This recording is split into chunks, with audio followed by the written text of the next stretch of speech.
много совместных треков, совместных работ, которые многие из крымско-татарских слушателей уже знают. Зерой Кинжикаевой, Эльнарой Кучук, Эвелина, Лидия Измайлова, Адилей Черкезова. Задача была этого альбома вынести это в официальный релиз, чтобы люди со всего мира, крымские татары в том числе, могли послушать эти песни.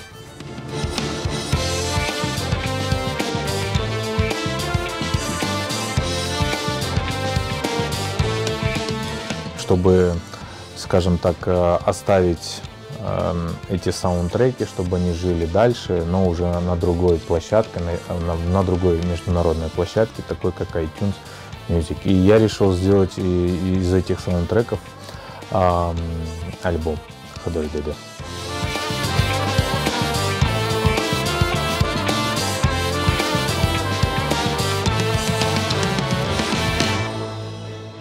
Альбом написан в новом для меня жанре, такой как эпика, этно-симфони, вернее сказать. То есть это эпичная музыка с элементами фолька.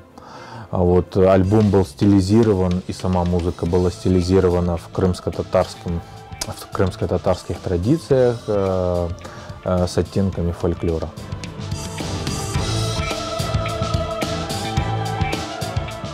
Формат музыки, скажем так, не соответствовал тому формату, который пишет диджей Бибек.